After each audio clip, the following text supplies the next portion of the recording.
اسلام ایثار کا نام ہے، اسلام انسانیت کی حفاظت کا نام ہے۔ تو عزاداری مظلوم کربلا در حقیقت ایک عبادت بھی ہے، دین کی تبلیغ بھی ہے، اور انسانیت کا پیغام زمانے تک پہنچانے کا ایک ذریعہ بھی ہے۔ لہٰذا ہمیں اپنے مکمل ہوش، حواس، مکمل ادراک اور شعور کے ساتھ دوست اور دشمن کی پہچان کے ساتھ عزاداری مظلوم کربلا کا سلسلہ قائم رکھنا چاہیے۔ دشمن کسی بھی چیز کے ہوں دو طرح کے ہوتے ہیں، کسی بھی چیز کے، کسی بھی تحریک، کسی بھی مشن کے دشمن ہوں وہ دو طرح کے ہوتے ہیں۔ ایک تو سلسلہ وہ ہوتا ہے کہ جب شروع میں لوگ کھل کے مقابلہ کرنے کی کوشش کرتے ہیں، مخالفت کرنے کی کوشش کرتے ہیں، اور جب وہ دیکھتے ہیں کہ ہم کھل کر مقابلہ اور مخالفت کرنے میں ناکام ہیں، جیسا کہ فتح مکہ سے پہلے دشمنان اسلام نے پوری طاقت صرف کر دی اسلام کو نقصان پہنچانے کے لیے، لیکن جب کوئی اسلام کو نقصان پہنچانے میں کامیاب نہ ہو سکے تو بربنائے مصلحت انہوں نے اسلام قبول کر لیا، اور کھل کر جو دشمنی کا دور تھا اس میں اسلام کو جو نقصان نہیں پہنچا سکے، مل کر کے انہوں نے اس سے کہیں زیادہ اسلام کو نقصان پہنچایا۔ تو اسی طریقے سے عزاداری مظلوم کربلا کا سلسلہ صدیوں سے چلا آ رہا تھا، جب دشمنان عزاداری کا کھل کر کے مقابلہ کر رہے تھے، کھل کر کے مخالفت کر رہے تھے، لیکن جب انہوں نے دیکھا کہ بنی امیہ مٹ گئے، بنی عباس کا نام و نشان باقی نہ رہا، لیکن عزاداری مظلوم کربلا آج بھی باقی ہے۔ وہ کہ جو عزاداری کو مٹانے کا خواب دیکھ رہے تھے وہ مٹ گئے، ان کی نسلیں مٹ گئیں۔ حد یہ ہے کہ ایسا مٹے کہ ان کی قبروں کا نام و نشان بھی باقی نہیں رہا، لیکن عباس نامور کا پرچم آج بھی لہرا رہا ہے۔ حسین مظلوم کا ماتم تمام کائنات میں آج بھی ہو رہا ہے۔ ہندو، مسلم، سکھ، عیسائی، ہر مذہب و ملت اور فرقے کے افراد دین اسلام کے وہ ماننے والے ہوں یا نہ ہوں، سب کے سب حسین کا ماتم کر رہے ہیں، سوائے اس ایک مخصوص طبقے کے کہ جس کا تعلق یزیدیت سے ہے۔ ظاہر سی بات ہے کہ جن لوگوں کے ہاتھ خون حسین میں شامل ہوں وہ حسین مظلوم کی عزاداری کسی صورت سے نہیں منا سکتے، وہ مخالفت ہی کریں گے۔ لہٰذا مخالفت کی جب بھی آواز بلند ہو تو سمجھ لیجئے کہ یہ آواز کہاں سے بلند ہو رہی ہے۔ تو جب دیکھا کہ کھل کر کے عزاداری کا مقابلہ نہیں کر سکتے تو اب وہ آہستہ آہستہ انہوں نے اپنا بننے کی کوشش کی، اور اپنا بن کر کے اور مل کر کے عزاداری کو نقصان پہنچانے کی کوشش کر رہے ہیں۔ تو اب یہ سلسلہ جو ہے، جو پہلو میں بیٹھنے والے منافق ہیں، یہ جو نقصان پہنچانے کی کوشش کر رہے ہیں، یہ زیادہ خطرناک ثابت ہو سکتے ہیں۔ جیسا کہ ہم نے کہا عزاداری کا محافظ پروردگار عالم ہے، لہذا کوئی بھی اس عزا کو مٹانے میں کامیاب تو نہیں ہو سکتا، لیکن ذہنوں کو بدلنے میں، فکروں کو بدلنے میں، لوگوں کی رائے کو بدلنے میں، بہرحال یہ طبقہ جو مل کر کے عزاداری کو نقصان پہنچا رہا ہے، کچھ نہ کچھ تو اپنا کام یہ انجام دے سکتا ہے اور انجام دے رہا ہے۔ لیکن ہمیں بھی بیدار رہنا چاہیے، ہمیں بھی چوکنا رہنا چاہیے، ہمیں بھی خبردار رہنا چاہیے۔ عزاداری مظلوم کربلا وہ مضبوط قلعہ ہے جس میں ہم اور ہمارا دین و ایمان سلامت ہے، ہم بھی سلامت ہیں، ہمارا دین و ایمان بھی سلامت ہے۔ آپ سوچئے کیسے کیسے خطرناک دور ہماری زندگی میں آئے، لیکن زمانہ ہمیں مٹانے میں کامیاب نہ ہو سکا۔ ہمارے خون کے گاروں سے دیواریں بنائی گئیں، ہمیں سولی پہ پہنچایا گیا، ہمیں قید خانوں میں ڈالا گیا، ہم بھوکے اور پیاسے تڑپ تڑپ کر مر گئے۔ کوئی دوسری قوم ہوتی تو آج اس قوم کا نام و نشان نہ ہوتا، لیکن عزاداری مظلوم کربلا وہ ذریعہ ہے، وہ وسیلہ ہے جو ہمیں باقی رکھے ہے، ہماری نسلوں کو باقی رکھے ہے، ہمارے آباء و اجداد کی محنتوں کو اور ان کے نام و نشان کو باقی رکھے ہوئے ہے۔ لہٰذا عزاداری مظلوم کربلا کو ہمیں ایک عبادت سمجھ کر انجام دینا ہے، ایک فریضہ سمجھ کے انجام دینا ہے، ایک خدمت حسین سمجھ کر انجام دینا ہے۔ یقین کریں کہ اگر ہماری یہ ٹریننگ کامیاب ہو گئی، ہم اپنی اس مشق میں کامیاب رہے تو انشاءاللہ امام زمانہ علیہ السلام کے ناصروں میں ہم ضرور شامل ہوں گے۔ ہر عزادار مظلوم کربلا جو صدق دل سے عزائے مظلوم کربلا کی خدمت انجام دے رہا ہوگا، انشاءاللہ امام زمانہ علیہ السلام اپنے ناصروں میں اسے ضرور شامل فرمائیں گے۔ عرصے سے عزاداری کو مٹانے کی کھلی سازشیں ہوتی رہی ہیں، لیکن مسلسل ناکام ہونے کی صورت میں بھیس بدل بدل کر لوگ آ رہے ہیں اور اپنی سازشوں میں مصروف ہیں۔ طرح طرح کے بھیس بدل کر آ رہے ہیں، کوئی بھی روپ اختیار کر سکتا ہے دشمن۔ ہمیں بیدار رہنا ہے، کبھی لباس سے دھوکہ نہیں کھانا ہے، کبھی انداز گفتگو سے دھوکہ نہیں کھانا ہے، کبھی نرم لہجے سے دھوکہ نہیں کھانا ہے، بلکہ دوست اور دشمن کی پہچان ضرور ہمارے اندر قائم ہونی چاہیے، اور یہ تمیز ہماری بیدار رہنی چاہیے، تاکہ کوئی دشمن مل کر کے نہ ہمیں نقصان پہنچا سکے، نہ مظلوم کربلا کی عزاداری کو نقصان پہنچا سکے۔ عزاداری کو تو نقصان نہیں پہنچا سکتا، لیکن ہمیں عزائے مظلوم کربلا سے دور کرنے میں کامیاب نہ ہو سکے۔ ہمارے ذہن میں کوئی وسوسہ، کوئی فطور، کوئی بدگمانی، کوئی ایسا خیال جو ہماری آخرت کا نقصان ثابت ہو، ایسا نہ ہونے پائے۔ لہٰذا ہمیں بیدار رہنا چاہیے، خبردار رہنا چاہیے، عزاداری کریں مگر مکمل شعور اور ادراک کے ساتھ، اپنے فریضے کو سمجھتے ہوئے، اپنی ذمہ داریوں کو سمجھتے ہوئے، اور اس انداز سے کہ نسلوں تک ہم صحیح پیغام پہنچائیں، مذاہب تک ہم صحیح پیغام پہنچائیں، دوسری قوموں کے افراد تک ہم صحیح پیغام پہنچائیں۔ جن لوگوں کو صحیح اسلام کے متعلق معلومات نہیں ہے، ان کو ہم بتائیں کہ صحیح اسلام کون سا ہے، اور وہ اسلام جو اس اسلام کے مقابلے میں سامنے لا کر رکھا گیا، وہ اسلام کون سا ہے۔ تو گویا دیکھیے ہر جگہ پہ مومن کے مقابلے میں منافق آئے، مومن کے مقابلے میں منافق آئے۔ تو اسی طریقے سے عزاداری مظلوم کربلا میں بھی ہو سکتا ہے کوئی منافق، کوئی دشمن عزاداری کو نقصان پہنچانے کے ارادے سے دوست بن کے آ گیا ہو، مومن بن کے آ گیا ہو، تو ہمیں دھوکہ نہیں کھانا چاہیے، اور یہ احساس ہمارا بیدار رہنا چاہیے کہ کہیں ہمارے پہلو میں کوئی دشمن بیٹھ کر کوئی ایسی بات تو نہیں کر رہا ہے جو ہمارے لیے آخرت کے نقصان کا سبب ہو۔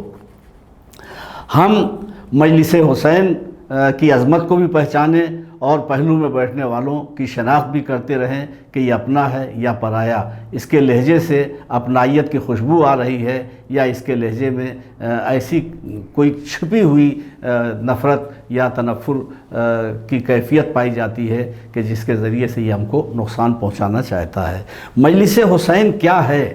ظاہر سی بات ہے کہ عزاداروں کو زیادہ تفصیل سے بتانے کی ضرورت نہیں، لیکن ہمارے بچوں تک ہمارا پیغام پہنچ جائے، اس لیے استقبال عزا کے اس درس میں ہم تھوڑی سی تفصیل، تھوڑی سی وضاحت آپ کے سامنے پیش کر رہے ہیں۔ مجلس حسین، ذکر شہادت حسین، حیات انسانی کی وہ اہم ترین درسگاہ ہے جس کی بنیاد اس وقت رکھی گئی جب حسین عالم نور میں تھے۔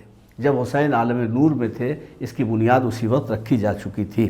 تاریخ گواہ ہے کہ حضرت آدم علیہ السلام روئے، خدا ذاکر بنا۔ جب روئے اور سبب پوچھا تو پروردگار عالم نے ذکر شہادت امام حسین علیہ السلام حضرت آدم علیہ السلام کے سامنے پیش کیا۔ اس طرح سے پہلی مجلس جو گویا آدم سے شروع ہوئی ہے، ورنہ عالم نور میں تو ہو چکی تھی، لیکن آدم سے جو شروع ہوئی ہے تو اس میں سامع حضرت آدم علیہ السلام ہے۔ اب جو آدم کی نسل کا صحیح نمائندہ ہے، اس کی ذمہ داری یہ ہے کہ وہ اپنے مورث اعلیٰ، اپنے باپ کی سیرت پہ عمل کرے۔ تو سامع حضرت آدم علیہ السلام ہے، ذاکر پروردگار عالم ہے۔ حضرت نوح علیہ السلام کوہ جودی پر روئے، خدا نے مصیبت حسین کا تذکرہ کیا۔ یہاں نوح سامع کی حیثیت سے ہیں اور پروردگار عالم ذاکر بنا ہوا ہے۔ ابراہیم ذبح عظیم کا ذکر سن کر روئے۔ حضرت اسماعیل کے دنبوں نے روز عاشورہ فرات کا پانی نہ پی کر امام کا غم منایا، اور ان انسانوں سے خود کو بہتر ثابت کیا جو شہادت حسین کے بعد بھی عاشور کو غم منانے کے بجائے جشن مناتے ہیں۔ یعنی جانوروں نے قربانی حسین کا احساس کر کے گریہ کیا اور آنسو بہایا، اور آنسو بہا کر کے کون؟ حضرت اسماعیل کے دنبے، حضرت اسماعیل کے جانور، انہوں نے قربانی حسین کو یاد کیا ہے اور وہ روئے ہیں۔ تو گویا جانوروں نے ثابت کیا کہ ان انسانوں سے یہ جانور بہتر ہیں کہ جن جانوروں نے حسین کو یاد رکھا ہے۔ وہ انسان بدتر ہیں جو قربانی حسین کو فراموش کر گئے ہیں، یا قربانی حسین کو زمانے کی نگاہوں سے اوجھل کرنے کی سازش میں لگے ہوئے ہیں۔ اور یہی نہیں، نہ روتے، خاموش رہتے، اپنے گھر میں بیٹھے رہتے، مگر جشن بنا کر کے انہوں نے عاشور کے دن جشن بنا کر کے یہ ثابت کر دیا کہ ان کا تعلق حسین سے نہیں ہے، ان کا تعلق یزید سے ہے۔ اور ظاہر سی بات ہے کہ یہ کھلی ہوئی بات ہے کہ جنت کے سردار امام حسین علیہ السلام ہیں۔ حسین کی عداوت، حسین کی دشمنی کبھی بھی جنت میں نہیں پہنچا سکتی، کبھی بھی جنت میں جانے کا امکان نہیں ہے اگر کوئی شخص حسین مظلوم سے محبت نہیں کرتا۔ حضرت موسیٰ علیہ السلام نے روز عاشوراء کو یوم غم منانے کی ابدی تاکید کی۔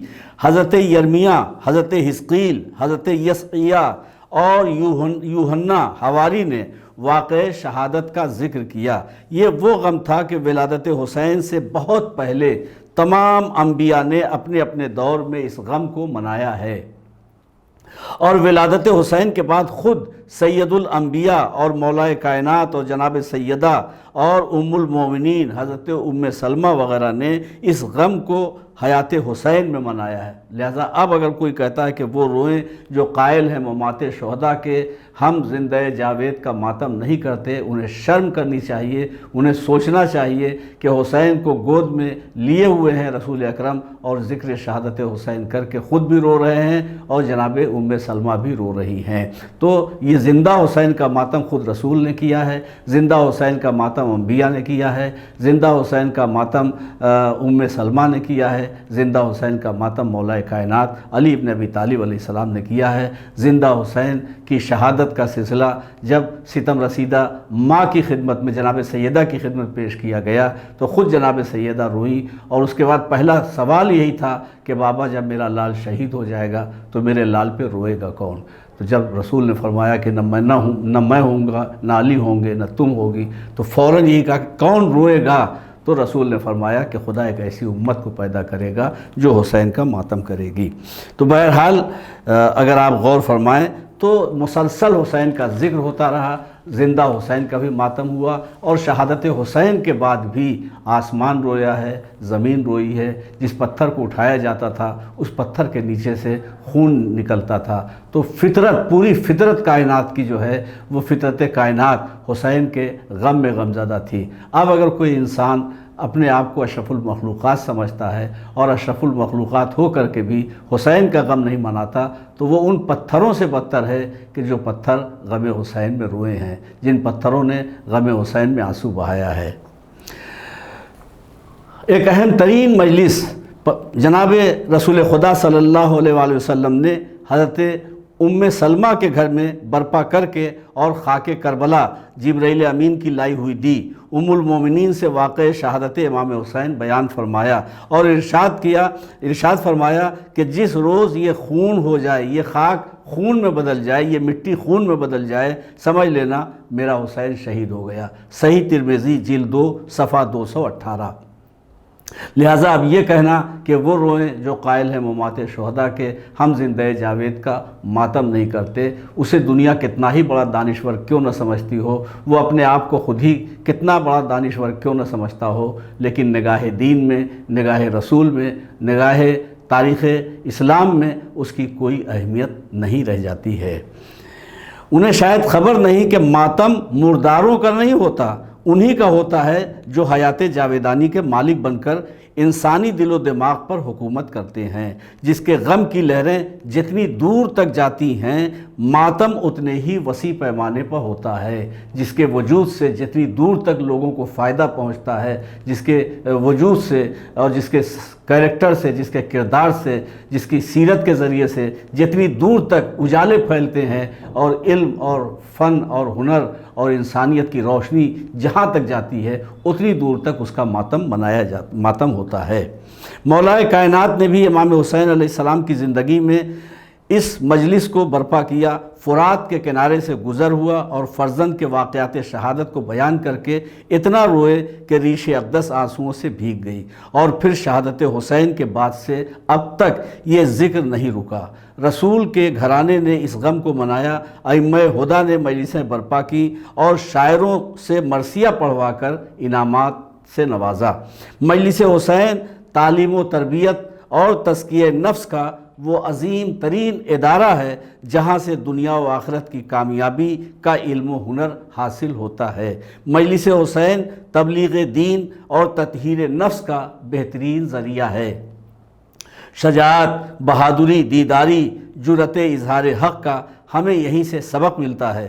یوں تو ذکر حسین کا محافظ خدا ہے، مگر ہماری بھی ذمہ داریاں ہیں، اور اپنی ذمہ داریوں کو ہمیں محسوس کرنا چاہیے، اپنی ذمہ داریوں پہ عمل کرنا چاہیے۔ ہمیں عزاداری حسین مظلوم سے سب کچھ ملا ہے، ہمیں بھی غور کرتے رہنا ہے کہ عزاداری حسین کے سلسلے میں ہماری کیا ذمہ داریاں ہیں اور ہم اسے کتنا ادا کر رہے ہیں۔ لیجئے ایک ایام ازاں کا، ایک گویا سلسلہ ایام ازاں کا ہم پھر استقبال کرنے کے لیے خود کو آمادہ کر چکے ہیں، اور انشاءاللہ جب یہ ایام ازاں تمام ہوں تو ہماری سیرت سے، ہمارے کردار سے اور ہمارے اٹھنے بیٹھنے، رہن سہن اور لوگوں کے ملنے جلنے سے یہ ظاہر ہونا چاہیے، یہ پتہ لگنا چاہیے کہ عزائے مظلوم کربلا کی خدمت کرنے کے بعد ہماری زندگی میں کتنی تبدیلی آئی ہے۔ ہمارا ہر عزادار اپنی جگہ پہ ایک مبلغ اسلام ہے۔ فقط و سلام، خدا حافظ، پروردگار عالم ہم سب کو سلامت رکھے۔